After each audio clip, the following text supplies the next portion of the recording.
Hello people, it's your girl SK Gitonga, and here with me I have Guardian Angel and MOJI SHORT BABA. Yeah people, and today we have great news for you. So apparently you guys are actually going to release an album, is that right? Yeah. So we would like to know, Guardian, how was it for you releasing 2 albums in 1 year? 2 albums. I should have released like 5 albums in 1 year. Okay. But anyway.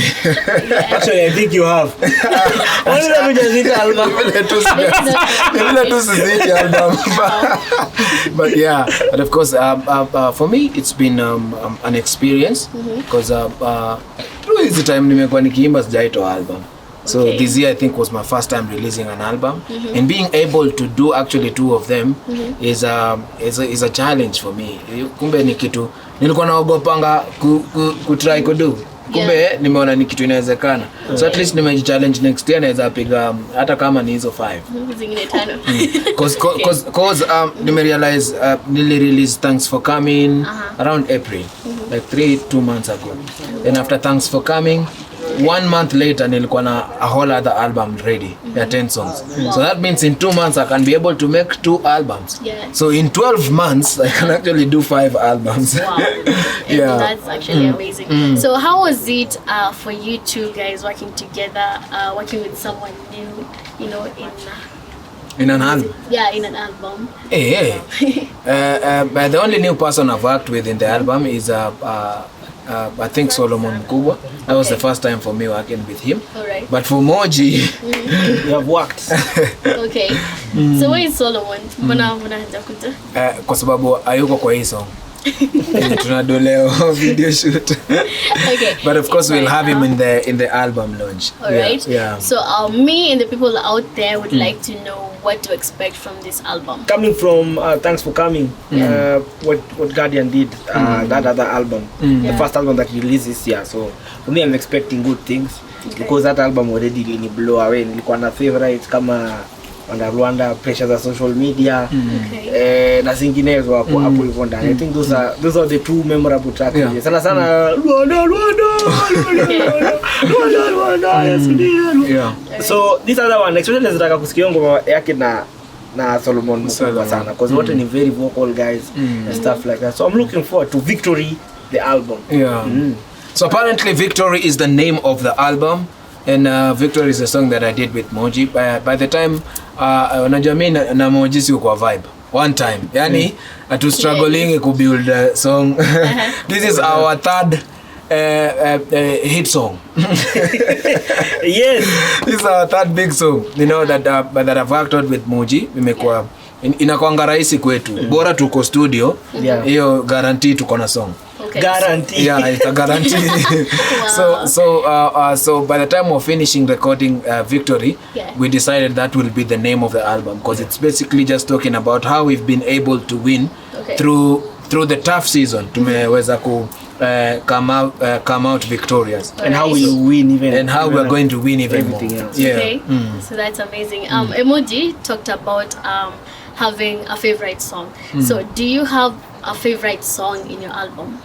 Jesus, I think all of them are cool, but Victory is my best, considering hata hiyo ndo na release kama the first song ile imebeba album. That already clearly shows hiyo ndo song napenda sana. Of course there are a few other nime do different sounds. Kuna a reggae sound, kuna worship sound, kuna hii Victory ambayo ni a feel good sound, and of course different other sounds that we've done. So for me the whole album entirely is an experience for me.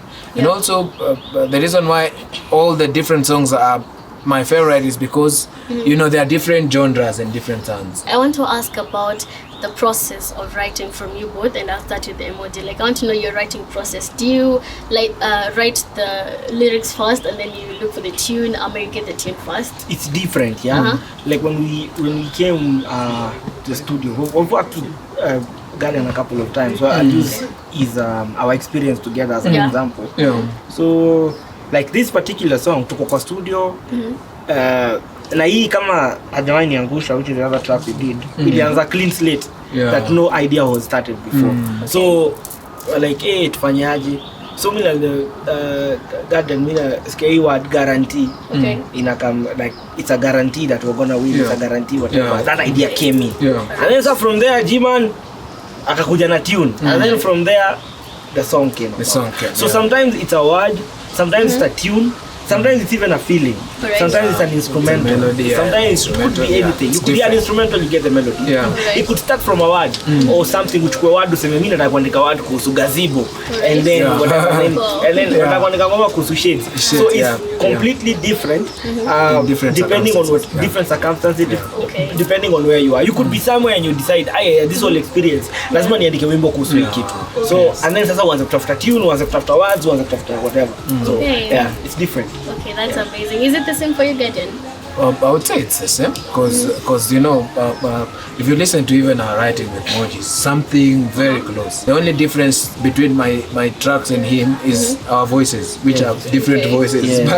But you'll feel like our writing and you know the way we build our content is almost the same. So I think I would say, and that is why also it is easy for us to build up a vibe very quickly without struggling. Because as it takes us a short while to have a song. Yes.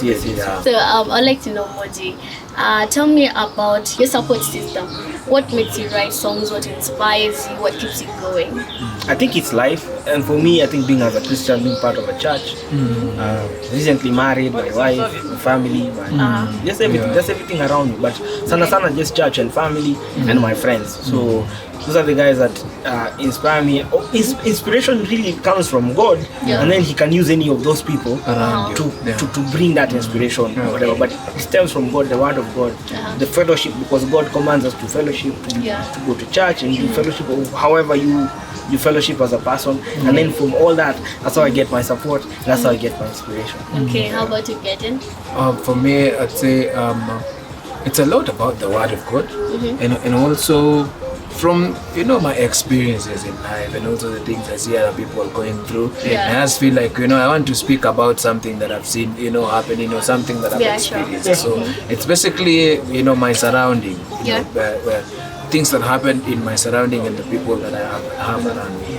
Yes, sir. So, Gideon, what should we expect from this coming album? I don't know what to tell you to expect, because I probably will tell you to expect something and it would be an feeling or understatement. Okay.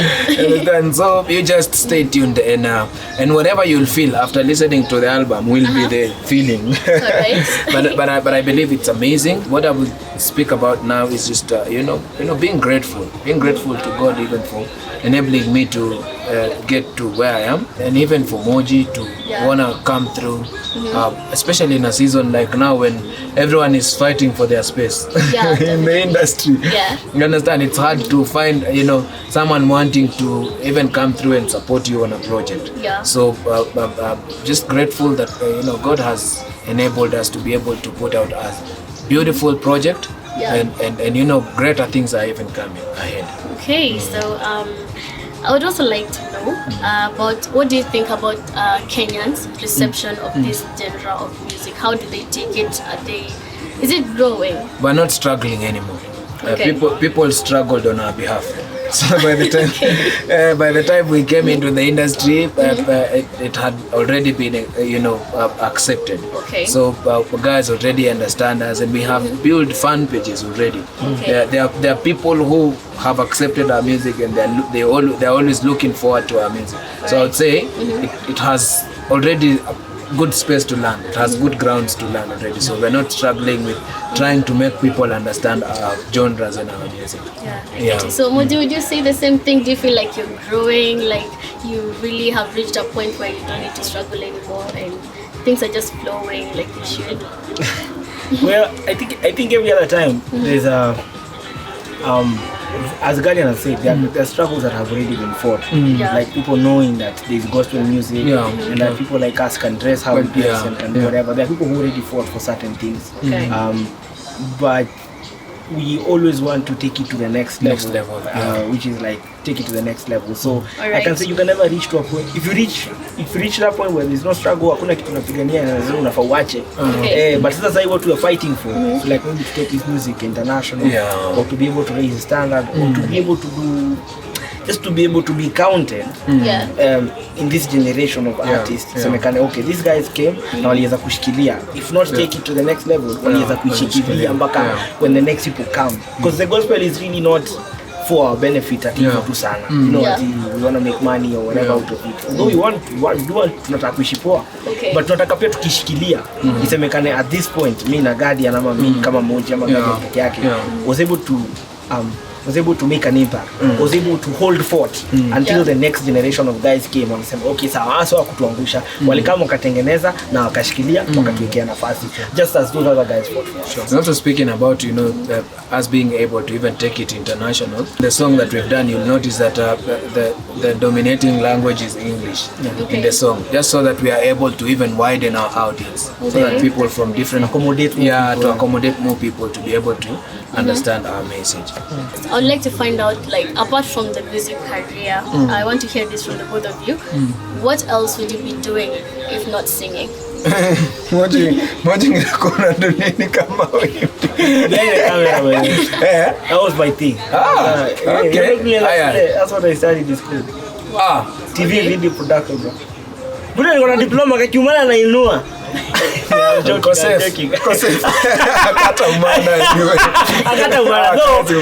No, I don't do that now.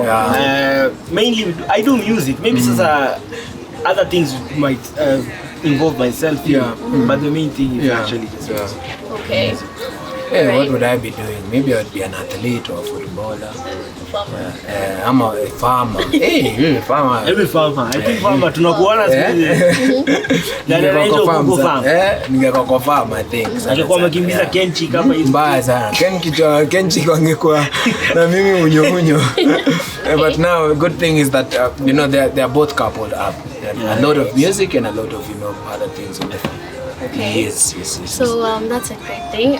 So what would you like to tell upcoming artists out there? What information do you feel like you did not know but you want them to find out right now? Hiyo mmoja wacha tuanze nayo. Wewe ndio? I'd like to tell them though that two things you need to always do is that one, you always need to talk to God because sometimes sauti za watu zinaweza kukupoteza. So sikiza to God, but also be quick to learn. Acha niseme hivyo. Be quick to learn. Be quick to learn. I think me and Guardian came to the industry at the same time. But there were some certain things that we were slow to learn. There were certain things that we were slow to learn, and which is like adaptability. Because when I came in, I was a hip hop artist. I was a raga artist. So it was good music. And I'm not saying hip hop artists or raga artists are not doing well, but we were not able to accommodate our audiences.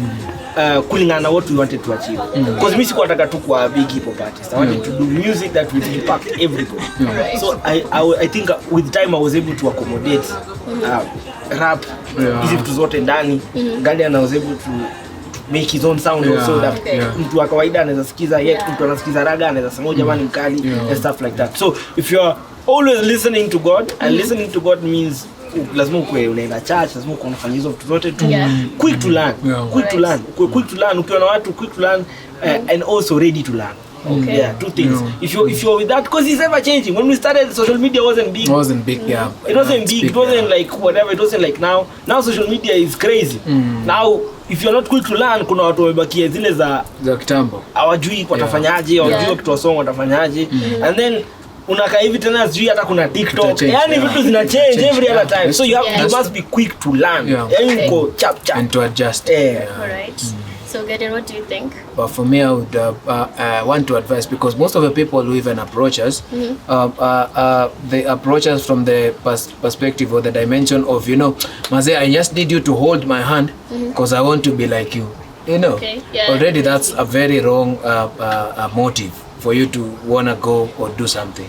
Because you probably are wired or meant to be greater than me or better than me in your own way, because all of us guys are unique in our own ways.